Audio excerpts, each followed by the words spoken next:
Okay, hello everybody. We start our 10th lecture.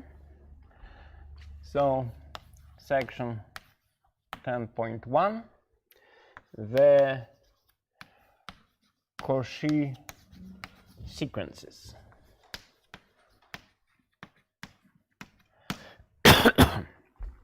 So, Auguste Cauchy was a French mathematician who made the theory of limits rigorous. So before, the construction of limit was not so satisfactory from the point of view of logic. And he was the author of the concept of epsilon and so on. So we'll start with the definition. A sequence an of real numbers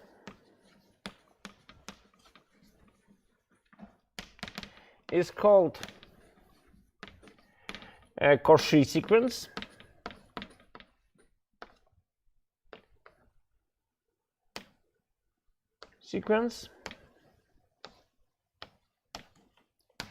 If for any epsilon greater than 0 there exists an natural such that for all n greater or equal to capital N and m greater or equal than capital N, the inequality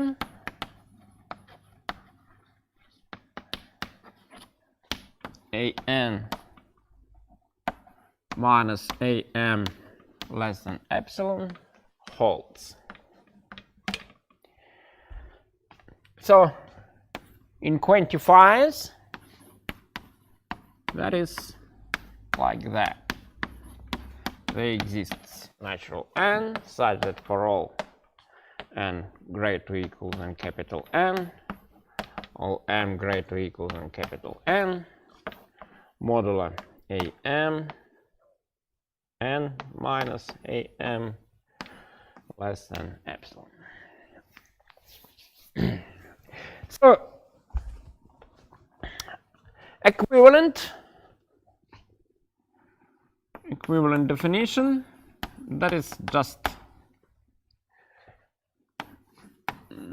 to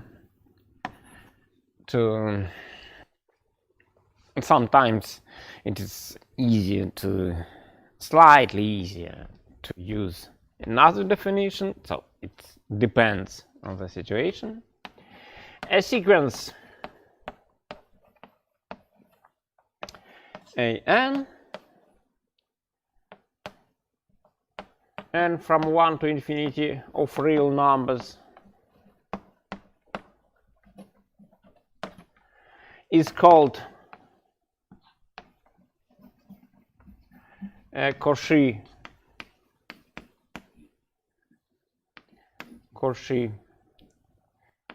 sequence.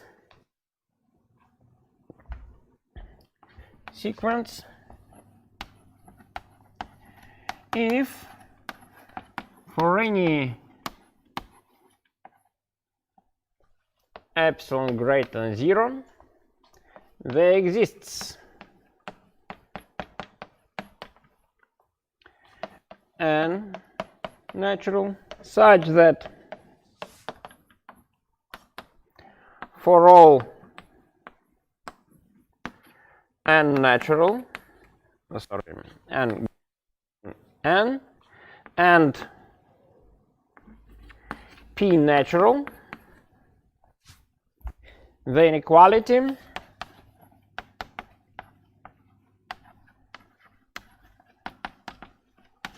an plus p minus an less than epsilon holds. In quantifiers, that is, for all epsilon greater than 0, there exists natural n such that for all n greater or equal than capital N, and for all natural p, modulo an plus p minus an less than epsilon. So those definitions are equivalent. That is obviously because of, so in fact we just put m equals to n plus p, that is, or vice versa. So some of them, n or m, is greater, so what is greater will be n plus p, what is smaller will be n. That is how they are equivalent. So, and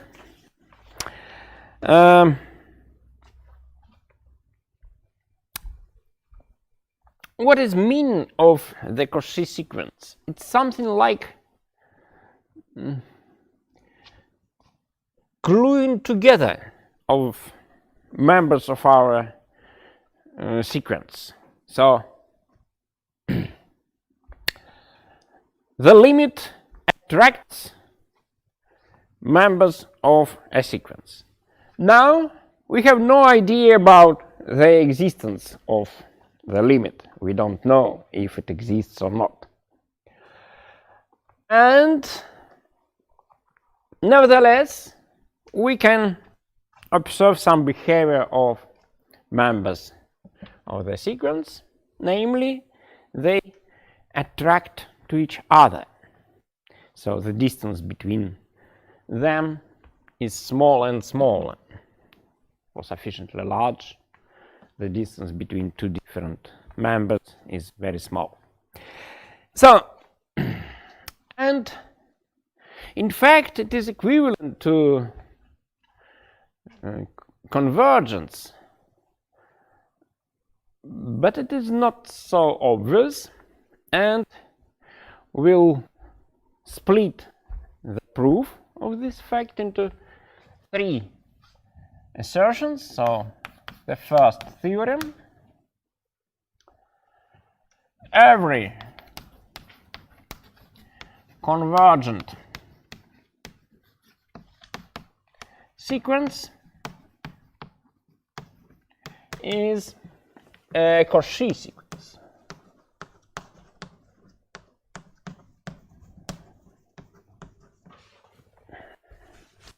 Proof.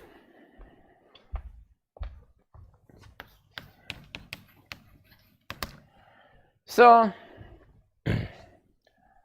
an is convergent, so converges. What it means? There exists limit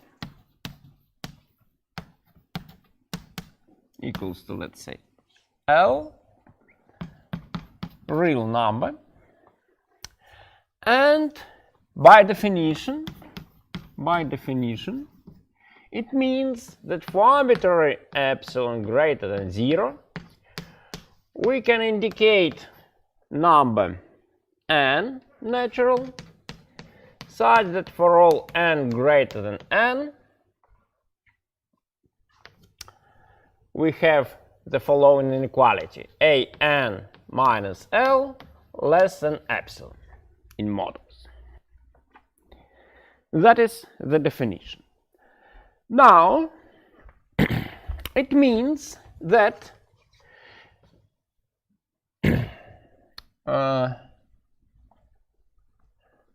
here we indicate arbitrary positive number, so I may replace epsilon here by epsilon over 2, what is also a positive number.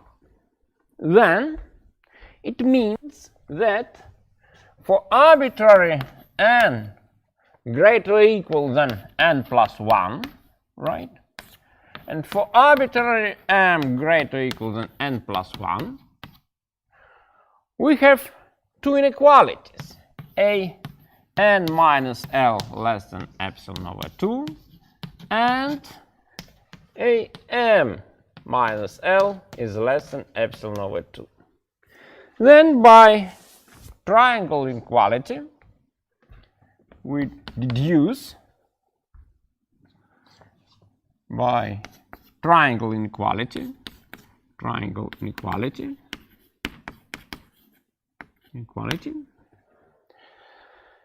that an minus am we may represent it as an minus l plus l minus am, put then like that.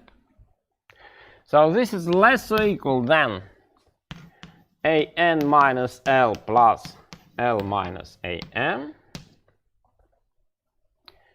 and both terms of this sum smaller than epsilon over 2, hence as a result we have the desired inequality. So in fact what we should choose here as capital N, just n plus 1 from this definition. And of course I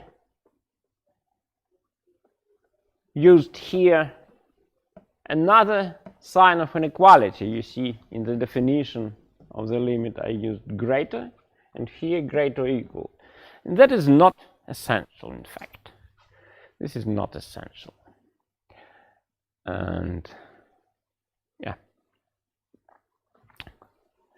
So, proof is completed. QED. Now, we will prove another property of arbitrary Cauchy sequences. So every Cauchy sequence is bounded.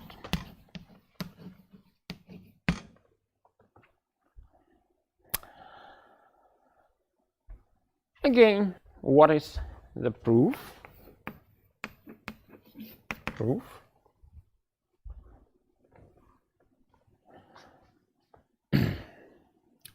So, I'll start with the definition of the Cauchy sequence, and there exists a natural such that for all n greater or equal than n, for all m greater or equal than n, we have modulo a n minus am less than epsilon. So here we can choose arbitrary m. So let us choose just m small equals to capital N. Then we have inequality for all n greater or equal than capital N. We have modulo a n small minus a n capital less than epsilon.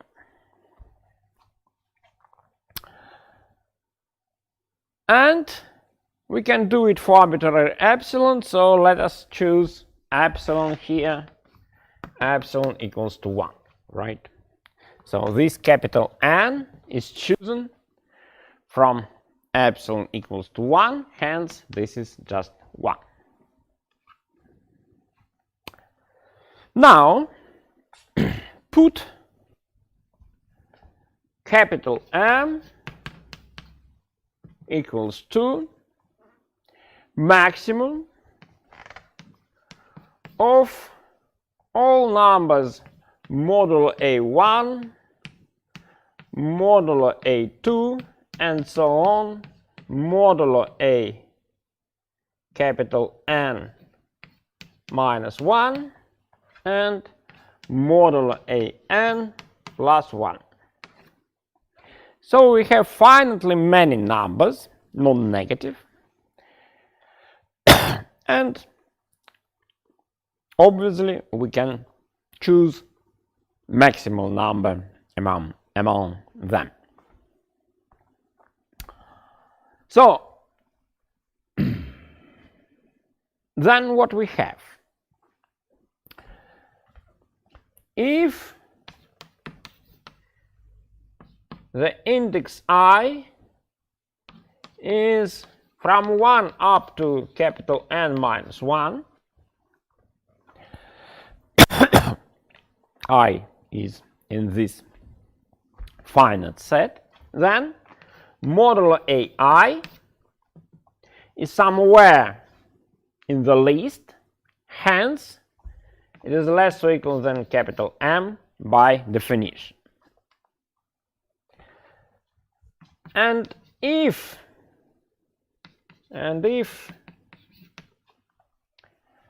I is greater or equal than capital N, then,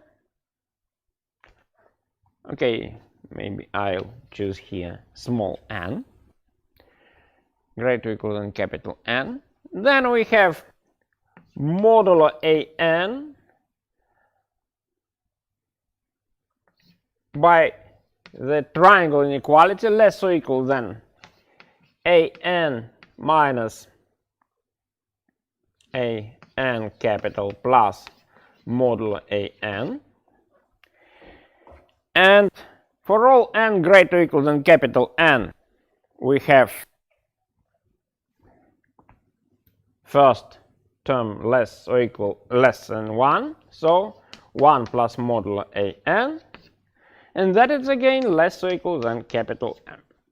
So for all indices, so for all n natural, we have modulo AN less or equal than capital M, and that is what we wanted to prove. So there is a question, let me look. Why do we put plus 1 in the max? Yeah, that is the explanation now. Look. You see, we need to put here 1 because for all n greater or equal than capital N, there is only one way to estimate AN. Using the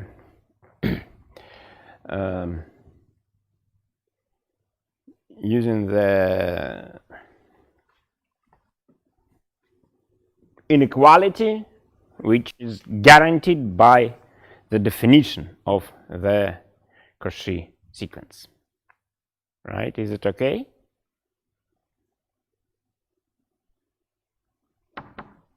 No answer. So once again, you see, this is estimated by 1. Of course, 1 is chosen just fix some epsilon. If you want, you can choose 100 or 1 over 100, doesn't matter. So 1 is simply to write, that's all. But of course, it should be positive. Okay, then we'll use the following lemma. So, lemma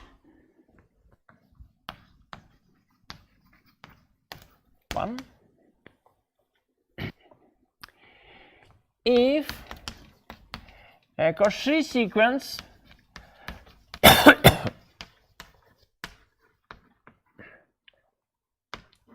has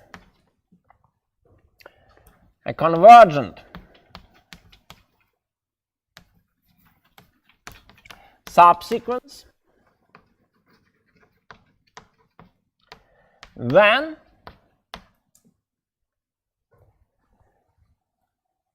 okay, let me indicate here AN, the Cauchy sequence. Then this AN converges itself, converges. So we saw many examples when there was a sequence with many different partial limits. So there were many subsequences which had different limits, and the whole sequence was divergent. And at the end of last lecture there were such examples. So now the situation is completely different for Cauchy sequences. So you see, once you have a partial limit, if there is a convergent subsequence, then the whole sequence converges as well. So, proof.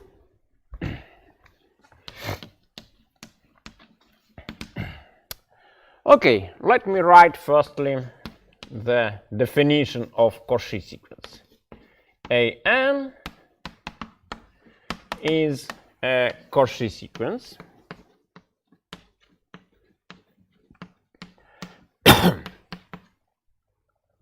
then by definition what it means: for arbitrary epsilon greater than 0 there exists natural n such that for all n greater than capital N and for all greater or equal and for all m greater or equal than capital N, we have modulo an minus am less than epsilon.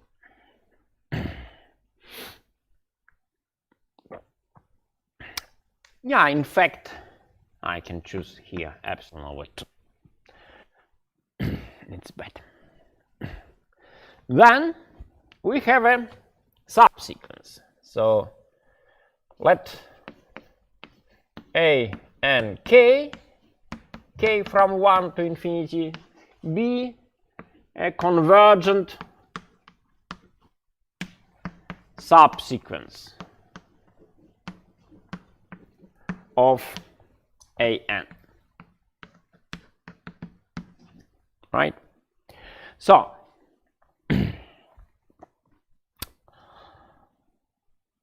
again, by definition, it means what it means. Again, for arbitrary epsilon greater than 0, there exists natural k such that for all k greater than capital K, we have modulo A and k minus L less than epsilon, where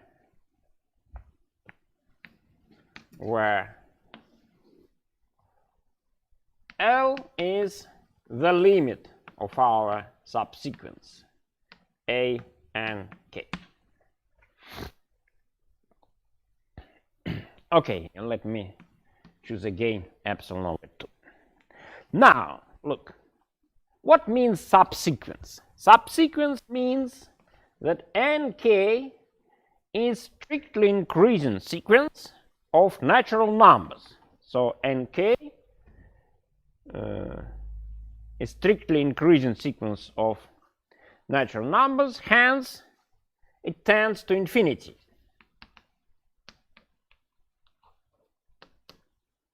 So plus infinity, but if it would not tend to infinity, so if nk is bounded, then it is convergent.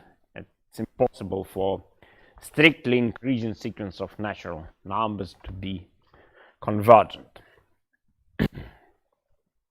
because the distance between two different natural numbers is 1. Okay, so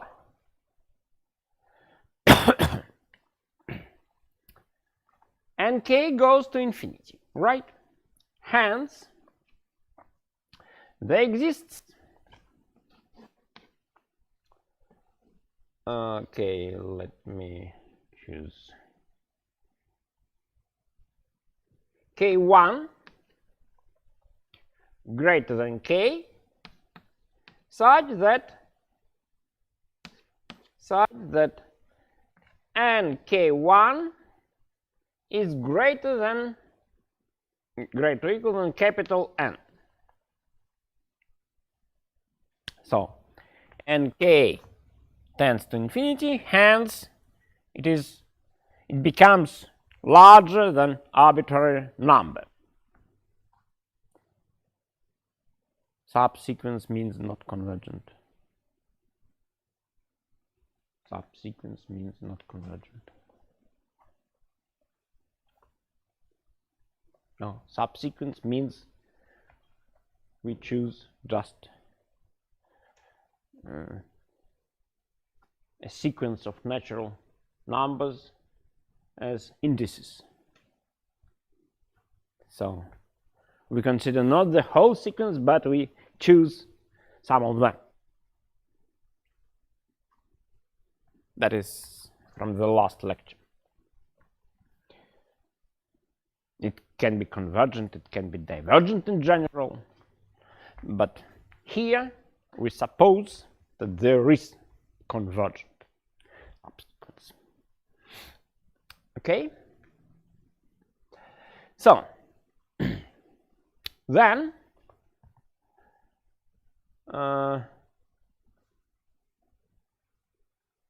we can choose such an index k1 because of this limit. Now look, nk1 greater than capital N, so let me put m equals to this nk1. Then we have the following inequality. For all n greater than or equal than capital N, same capital N, we have the following inequality. an minus L less or equal an minus am plus a nk1 minus L. So in fact here look, m equals to nk1. So I added and subtracted the same number here. But now look, the first term is less than epsilon over 2 because of those inequalities. N greater or equal than capital N and m is greater or equal than capital N. Hence, the first term less than epsilon over 2. The second term is less than epsilon over 2 since k1 is greater than capital K. So we can refer to the last inequality. And altogether we have epsilon. And look, this is valid for arbitrary n greater or equal than capital N. So for arbitrary epsilon, we choose capital N natural such that for all n greater or equal to capital N, an minus L less than epsilon. And it means the sequence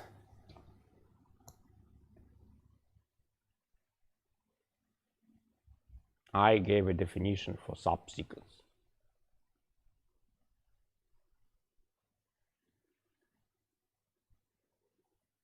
Yes, I gave a definition for subsequence. Subsequence means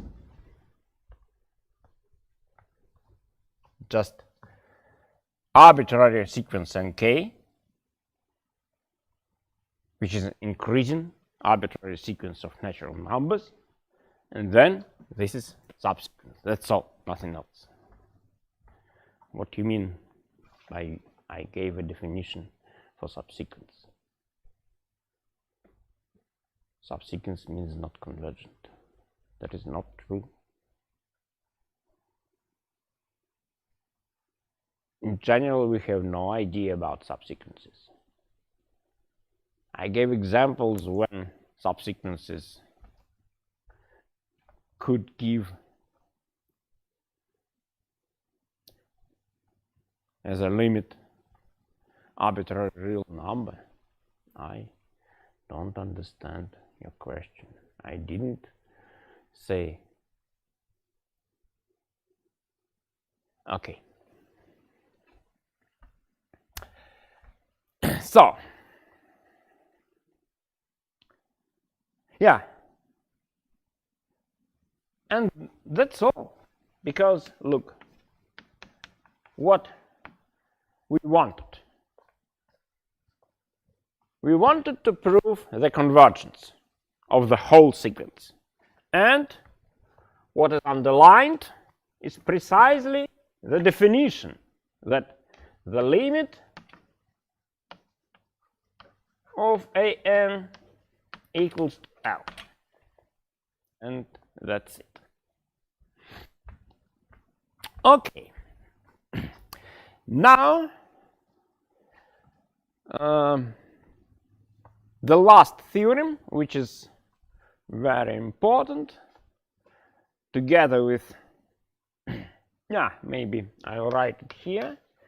I want to make a conclusion just to have a look at the whole picture.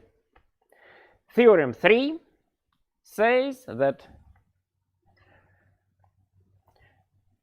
every Cauchy sequence converges.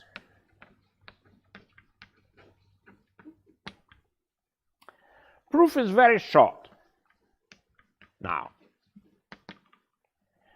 So, AN is a Cauchy sequence. Hence, by theorem 2, every Cauchy sequence is bounded. So, AN is bounded. Then, by Boltzanoverstrasse theorem from the last lecture, Boltzanoverstrasse theorem says that arbitrary bounded sequence has convergent subsequences. So there exists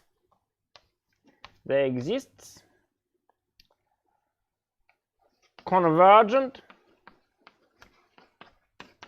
subsequence.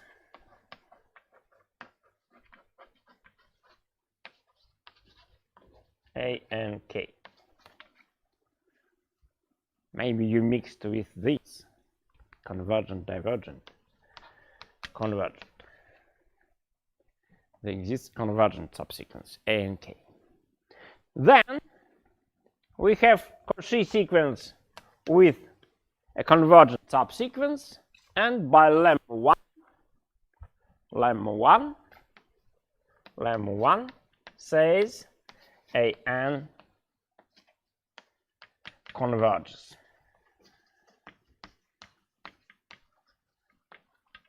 So, you see, theorem 2 gives us boundedness. Boltzanoverstrasse gives the existence of a convergent subsequence.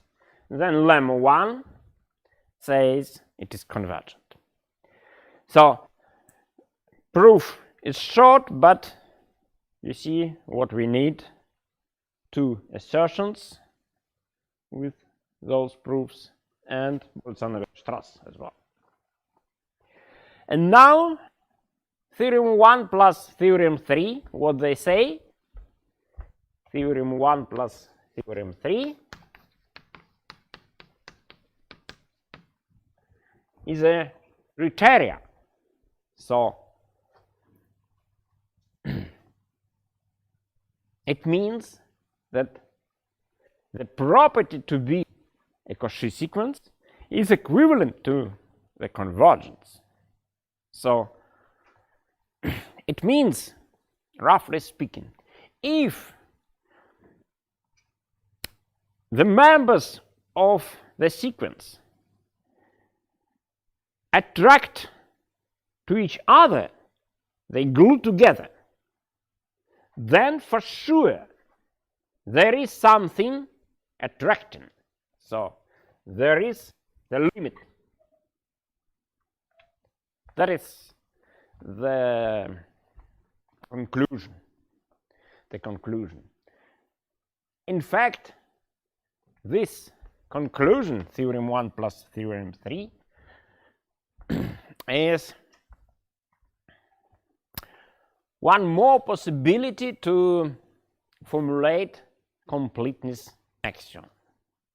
So I said when we discussed completeness axiom, there are many equivalent possibilities to give that property. So one of them, for example, Boltzanoverstrasse, Verstrasse theorem for monotone sequences. Another is Cauchy sequence. And yeah, there is a way to construct real numbers using Cauchy sequences of rational numbers. That is also possible. So instead of axioms, you can prove everything if you define real numbers as so-called equivalence classes of Cauchy sequences. I will not go into details. That is just to mention there is such a possibility to construct real numbers and to prove the properties which we accepted as axioms. Okay, now examples.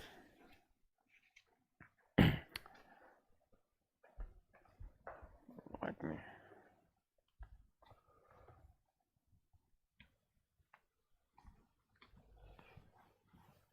write the first example.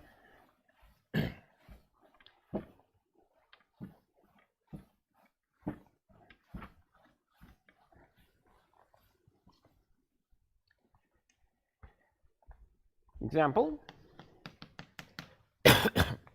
Prove that 1 over n from 1 to infinity is a Cauchy sequence.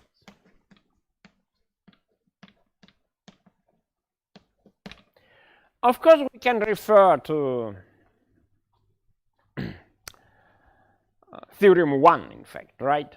We know 1 over n converges to 0, hence it is convergent, hence it is a Cauchy sequence. But we can do it by definition. So by definition. What we need? We need to check the following chain of quantifiers.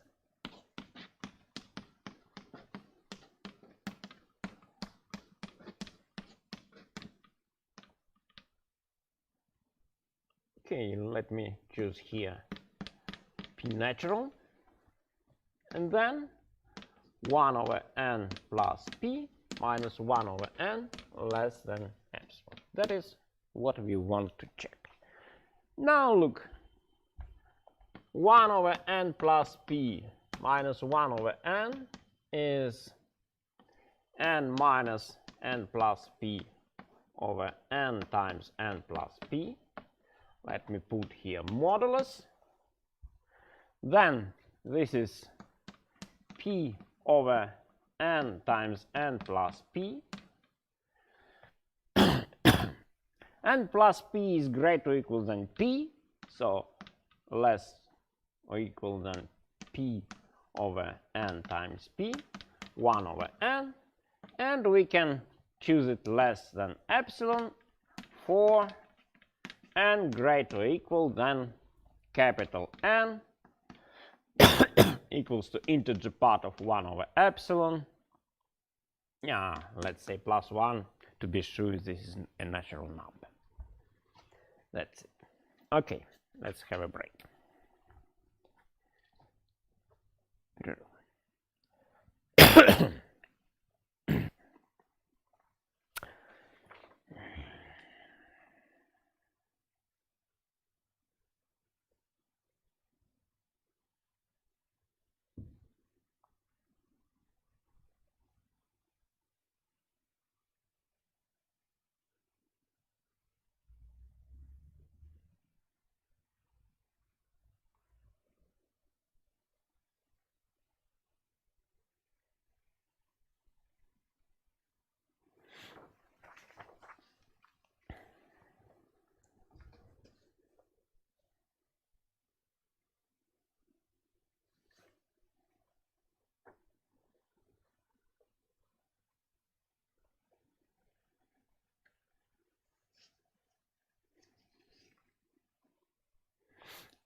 Okay.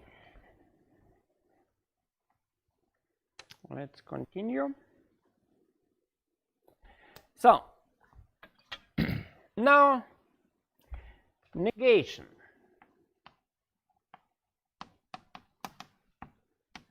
of Cauchy sequence. So, the definition of the Cauchy sequence is over there. Let me erase everything else. It is here.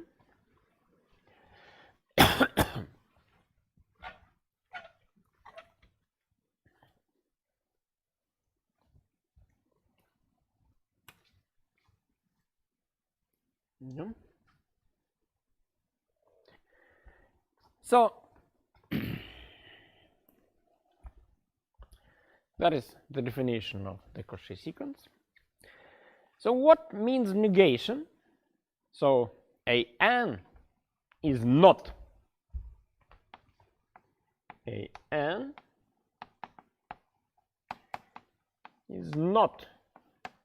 a Cauchy sequence. What it means? So if it is a Cauchy sequence, then for arbitrary epsilon greater than 0 we have something. So if it is not true, then there exists epsilon greater than 0 such that what is after is not true. What is not true? So if an is a Cauchy sequence, then there exists capital N. Now it is not true, hence for arbitrary n natural we have opposite assertion. Again, we had something for arbitrary n and m. It means now there exists n greater or equal than capital N, and there exists m greater or equal than capital N, such that an minus am greater or equal than epsilon. Opposite inequality holds. There is, so here we used the first definition, and an alternative definition gives slightly different sequence. So there exists epsilon greater than 0 such that for all natural n there exists n greater or equal than capital N, and there exists natural p such that an plus p minus an greater or equal than epsilon. So we know that the property to be a Cauchy sequence is equivalent to the convergence. So theorem 1 plus theorem 3 say Cauchy sequence an is a Cauchy, an is a Cauchy sequence if and only if an converges. That is the main conclusion of this section. And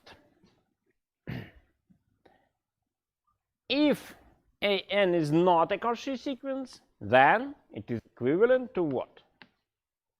According to this is equivalent to an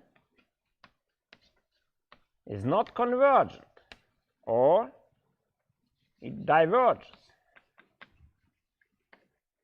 And that is a nice way to prove the divergence of sequences. So next example, that is very important example.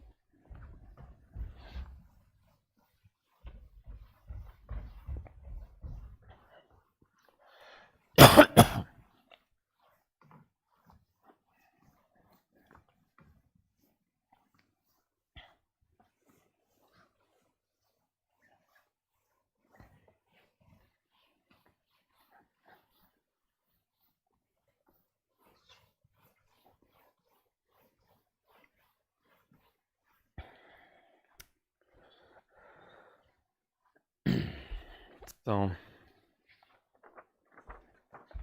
last example for that section. Example 2 of this section. It was example 1. So show that the sequence an, and from 1 to infinity, an equals to 1 plus 1/2 1 over n. So we add all ratios of the form 1 over natural, and it does not converge. Does not converge.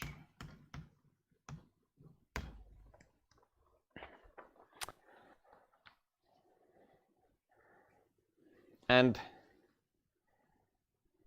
you can compare with another example, 1 plus 1 over 2 squared plus so on plus 1 over n squared converges. There was such an example in the section on monotone sequences. So both are, an obviously is increasing because an is less than an plus 1. That sequence and this one are increasing, and one of them converges, another diverges, what we'll prove now. So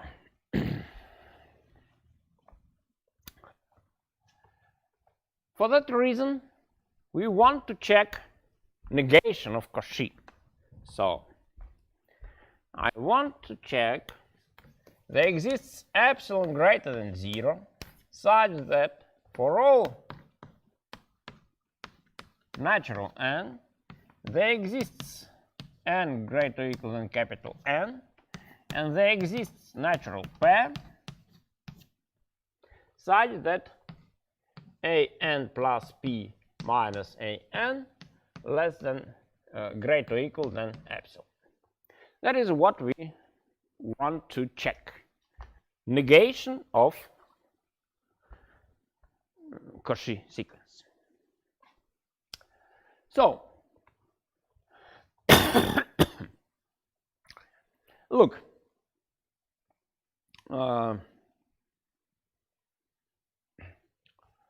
let me write an plus p minus an. What is it? So we add all terms up to 1 over n plus p and subtract all terms up to 1 over n. Hence, what remains? Terms of the form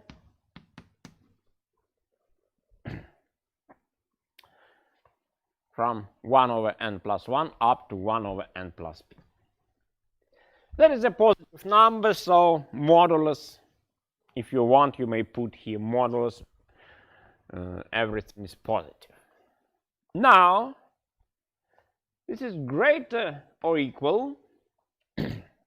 So what is smallest term among them? Definitely, you see what happens. n plus 2 is greater than plus 1, so 1 over n plus 2 is smaller. So the smallest term in this sum is the last. The very last term is the smallest. So we'll replace every term by this smallest term. In fact, of course, this is greater, but doesn't matter. I need only greater or equal, so it doesn't matter. So we replace every term by the smallest term. How many terms have this sum? So they're enumerated by what is added to n. First, second, so on, up to p. So we have p terms. Each of them is greater or equal than the very last, so we have p over n plus p. That is an estimate. Now, you see, here we need to choose arbitrary p, naturally. So let us choose p equals to n. Then what we obtain? Look. We have then a n plus p minus a n for this choice of p is equal to a to n minus a n, and this is greater or equal by this one. Look, we choose p equals to n, n over n plus n, and that is 1/2. So what it means, we have found epsilon. In fact, epsilon is 1/2, such that even we can prove more than it is written here. So what we want to prove? We want to prove that for arbitrary capital N there exists n greater or equal than capital N. So we need only to find arbitrary large indices n. But we can prove it for all n, absolutely all, arbitrary n. And if we choose p equals to n, then the difference greater or equal than 1/2. That is our positive number. So negation is satisfied for this sequence, hence an is not a convergent, an diverges,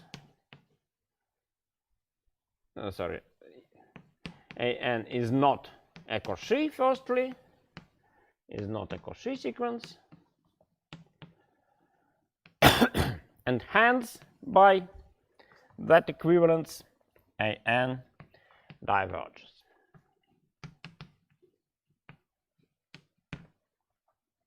So you see, quite different with that one.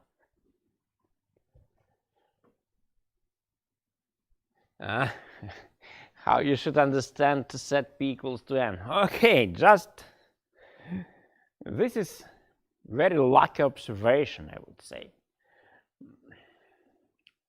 And in fact, I would mention that in many examples, I mean, from problem book,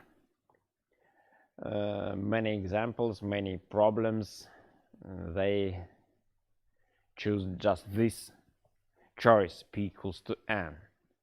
But you see that one more thing, look, maybe, so, look, limit as n goes to infinity, an plus p minus an is equal to what? Look at this expression. So that is the difference between an plus p and an. It is written here, right?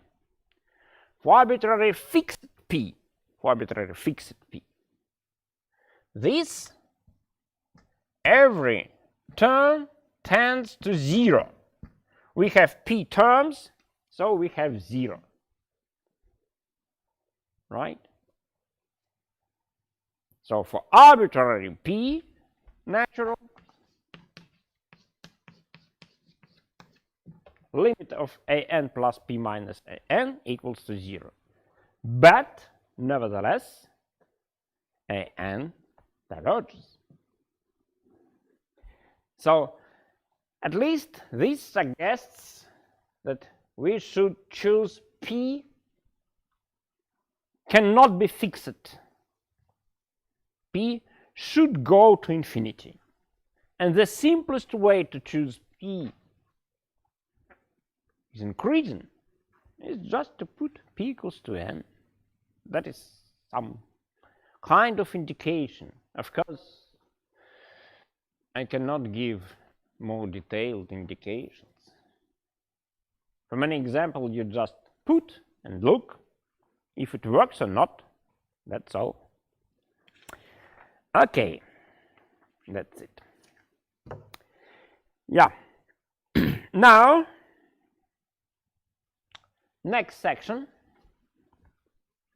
10.2. The limit superior and the limit inferior.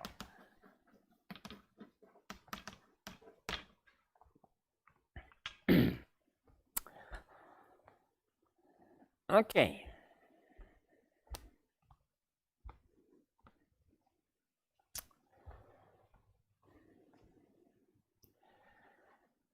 I'll start with the following observation.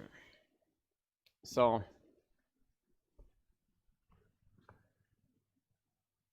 in some kind of proposition. If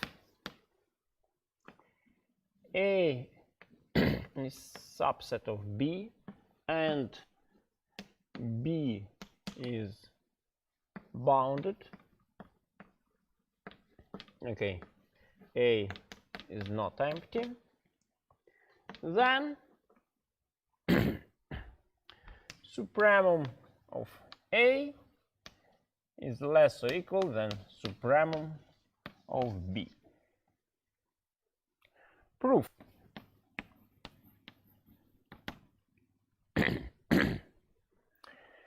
If, let's say, M is an upper bound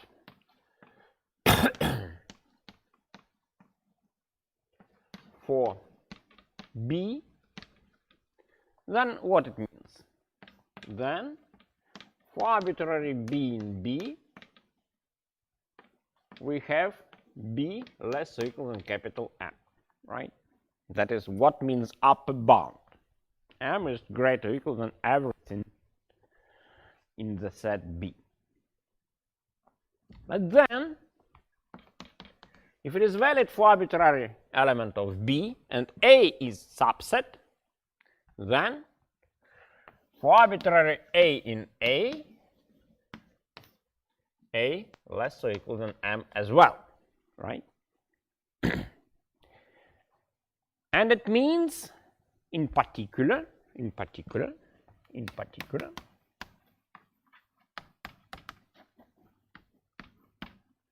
supremum of B is an upper bound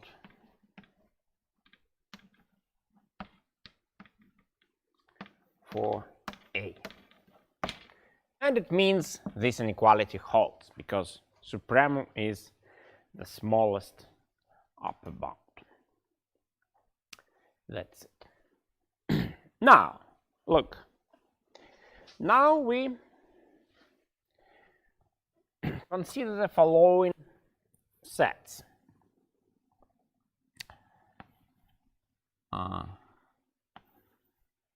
AKs such that k greater or equal than n.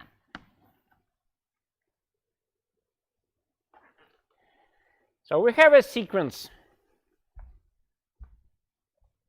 We have a sequence of real numbers, and we take all indices greater or equal than n. Now, let's compare two sets. AK such that k greater or equal than n, and such that k greater or equal than n plus 1.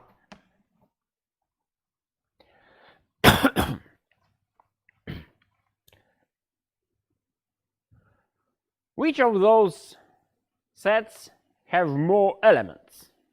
Look, here we have all indices greater or equal than n plus 1, and here we include one more index, k equals to n. Hence, we have such a relation between them.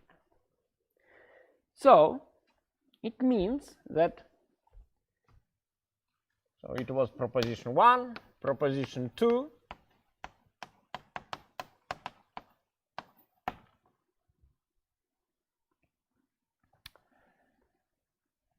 if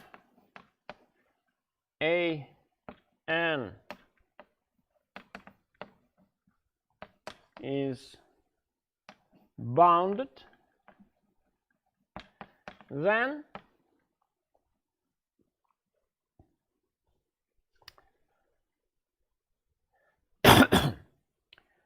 supremum of this set, k greater or equal than n, is greater or equal than supremum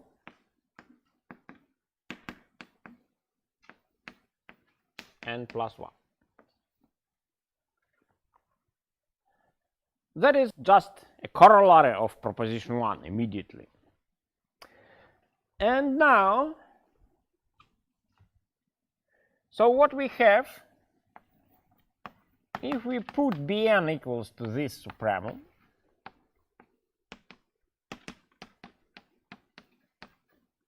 right?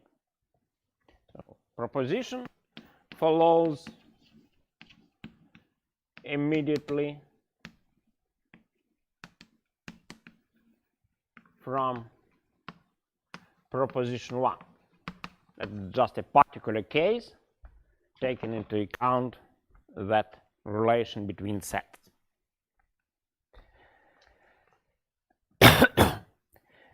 And what means proposition 1? So if we put Bn equals to this supremum, then proposition 2 says that Bn is decreasing.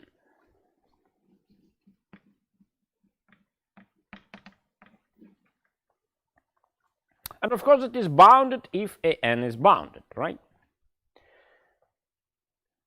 And is bounded since An is bounded.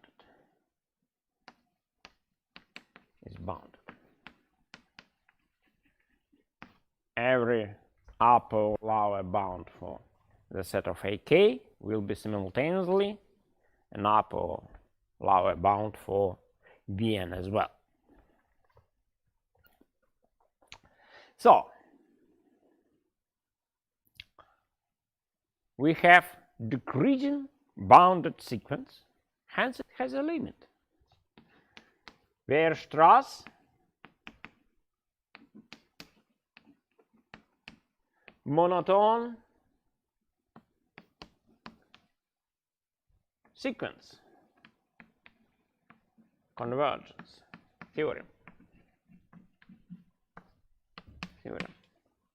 It says there exists a limit of Bn. Analogously,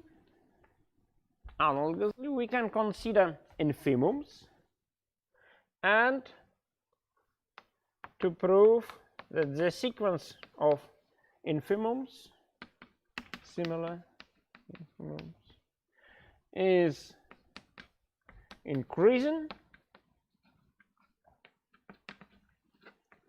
and bounded. Hence, there is its limit.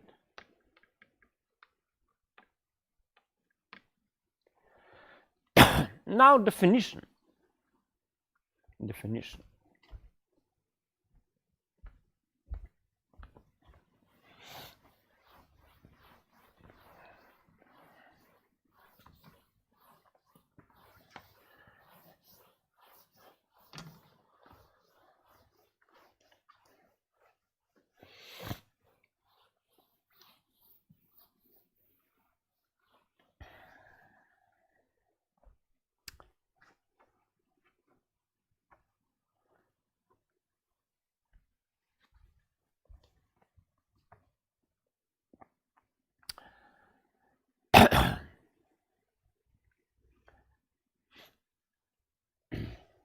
So,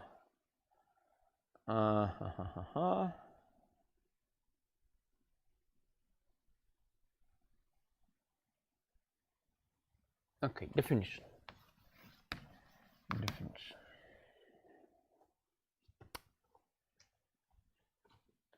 If An is bounded, then the upper limit or limit superior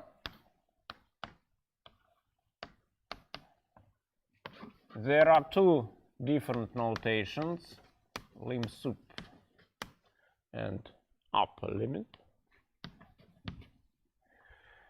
So by definition, this is precisely what we wrote, so I'll write supremum a k greater or equal than n.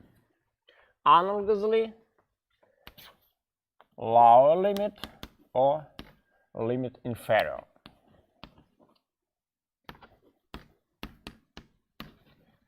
Two different notations,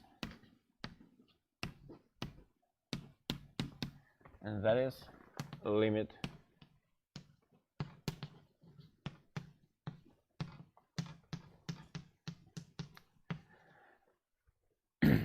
and yeah, it seems today I'll be not able to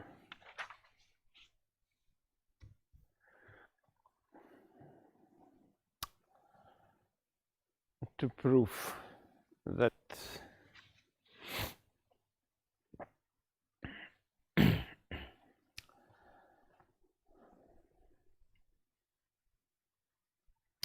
the main result of this section will be not able to prove. So maybe let's consider several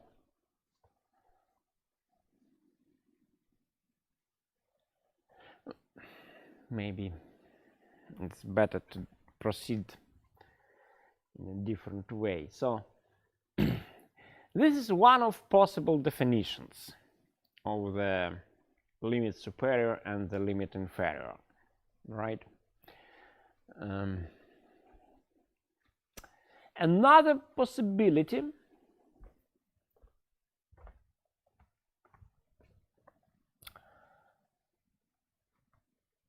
uses the set of partial limits. So in fact,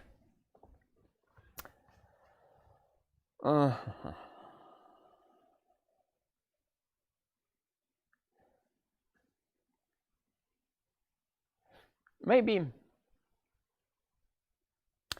No, I will not, because of time, I will not be able to discuss it properly. So let us discuss another thing.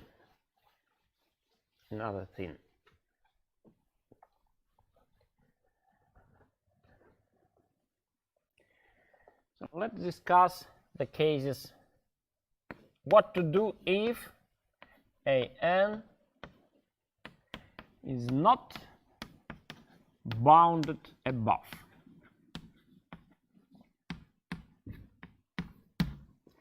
Then, what can we say about supremums?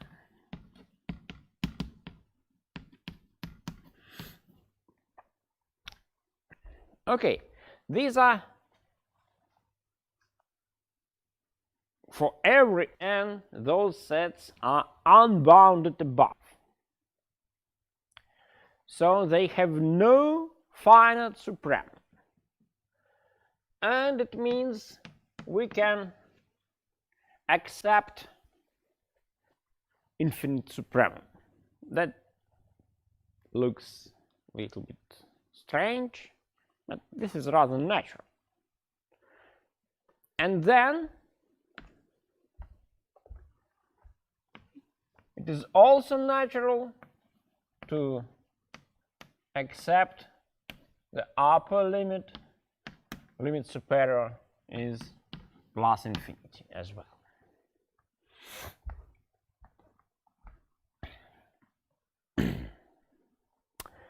Right?